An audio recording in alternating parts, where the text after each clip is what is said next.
All right, the sacred timeline. First, let's talk about comics. In comics, the prime Earth is Earth 616. Earth 616 would be considered the main timeline or the main continuity in Marvel Comics. When something catastrophic happens, or if there's a divergence or a nexus, I think is what they call them in Loki, if there's a nexus point which occurs, a new timeline can be created. Now, what's a nexus point? Easiest way to explain this would be Old Man Logan. In the original 616 timeline, Logan never gets tricked, and as a result, he never kills the X-Men. However, there's a nexus point where Logan does end up being tricked, where he kills the X-Men, and that creates the Old Man Logan universe, which is Earth something something something. I forget its designation. The same thing can be said for the Ultimates universe, which was originally Earth 1610, if I remember off the top of my head. Basically, mutants were never created organically by the Earth, and the first mutant is Wolverine. Wolverine, being the first mutant, diverges that timeline and creates the Ultimates universe. Now, for the sacred timeline, it seems as though the sacred timeline is basically the MCU, where from the beginning inception of the MCU continuing on, it is just one singular timeline.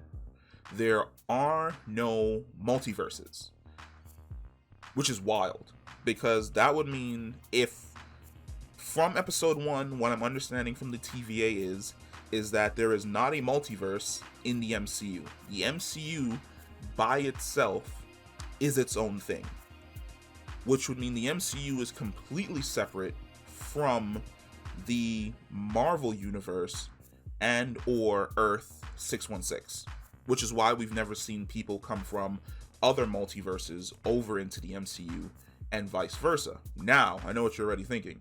What about Doctor Strange in the Multiverse of Madness? I have a feeling Doctor Strange in the Multiverse of Madness is going to be because of Loki.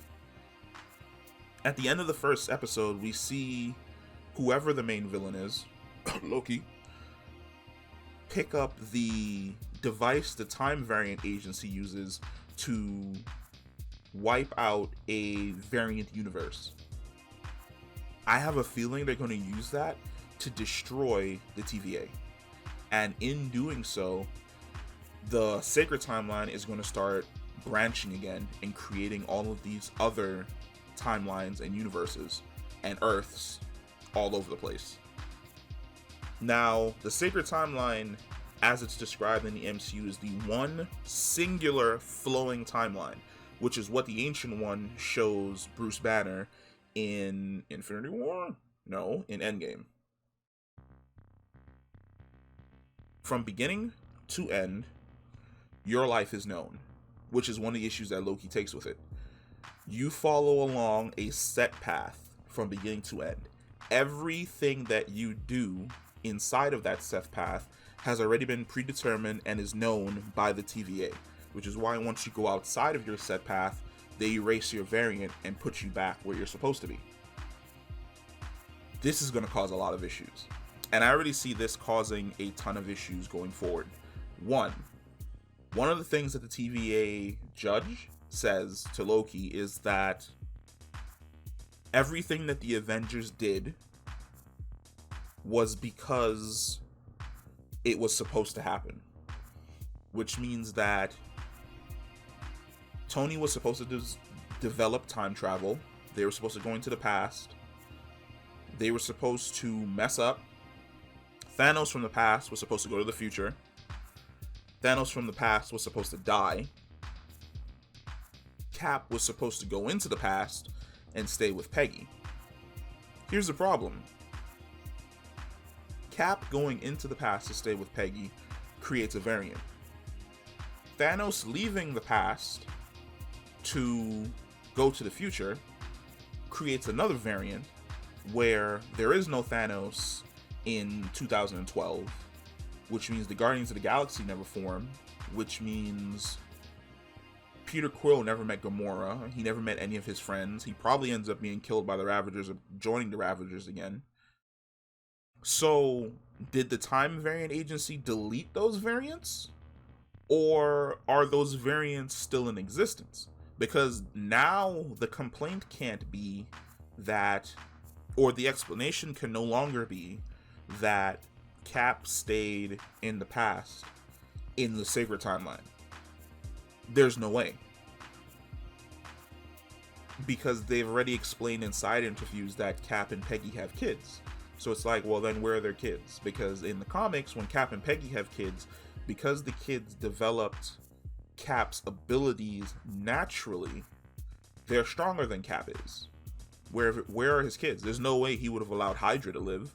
There's no way he would have allowed Howard to die and put Tony through that hell or anything along those lines. So there definitely has to be a timeline running adjacent to the Sacred Timeline where Cap went into the past. There's also this other timeline where there is no Thanos, where there is no Snap, where there is no blip. Did they delete those timelines?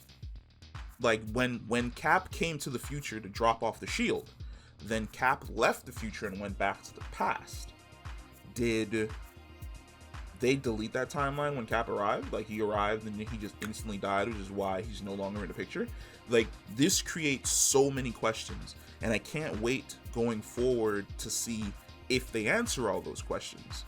But getting back on topic, since that was like legitimately a tangent, this is what happens when you start talking like Marvel. Like, your brain just like goes off and you're like, well, what about this, what about that, what about this, what about that?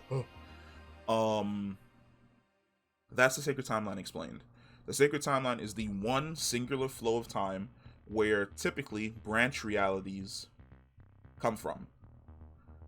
In this case, the Sacred Timeline is the MCU, which means it's not a part of the Marvel universe. It's like its own universe, I guess. I guess like they have like their own. It's a lot. We'll be diving into it, but yeah, that's it. That's the video. Peace.